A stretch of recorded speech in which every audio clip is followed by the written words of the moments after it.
ಇವತ್ತಿನ ವಿಡಿಯೋದಲ್ಲಿ fresh orange ಕಿತ್ಲೆ ಸಿಪ್ಪೆನ ಬಳಸ್ಕೊಂಡು ಸೋಪ್ನ ಹೇಗೆ ಮಾಡೋದಂತ ನೋಡ್ಕೊಬರೋಣ. ಮೊದಲಿಗೆ ಇಲ್ಲಿ ನಾನು ಸೋಪ್ ಬೇಸ್ನ ಈ ರೀತಿಯಾಗಿ ಕಟ್ ಮಾಡಿ ಇಟ್ಕೊಂಡಿದ್ದೀನಿ. ಇದನ್ನೇ ಡಬಲ್ ಬಾಯ್ಲಿಂಗ್ ಮಾಡಬೇಕು. ಹಾಗಾಗಿ ಒಂದು ಪಾತ್ರೆಗೆ ಇದನ್ನು ಹಾಕ್ಕೊಂಡ್ಬಿಡೋಣ. ನಂತರ ಮಿಕ್ಸರ್ ಜಾರ್ಗೆ ಫ್ರೆಶ್ ಆಗಿರುವಂತಹ ಕಿತ್ಲೆ ಹಣ್ಣಿನ ಸಿಪ್ಪೆನ ನೀರಲ್ಲಿ ಚೆನ್ನಾಗಿ ತೊಳೆದು ನಂತರ ಇದನ್ನೇ ರೀತಿಯಾಗಿ ಕಟ್ ಮಾಡಿ ಹಾಕ್ಕೊಳ್ತಿದ್ದೀನಿ.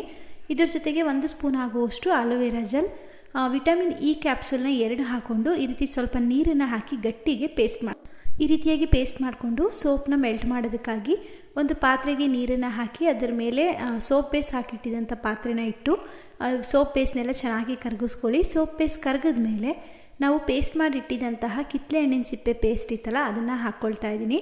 ಇದನ್ನು ಹಾಕೊಂಡ್ಮೇಲೆ ಚೆನ್ನಾಗಿ ಮಿಕ್ಸ್ ಮಾಡ್ಕೋಬೇಕು. ಎಲ್ಲೂ ಸಹ ಗಂಟುಗಳಿರಬಾರ್ದು. ಸೋಪ್ ಬೇಸ್ಗೆ ಈ ಕಿತ್ಲೆ ಹಣ್ಣಿನ ಸಿಪ್ಪೆ ಪೇಸ್ಟ್ ಮಿಕ್ಸ್ ಆಗಬೇಕು. ಆ ರೀತಿ ಚೆನ್ನಾಗಿ ಕೈ ಆಡಿಸ್ಕೊಳ್ಳಿ.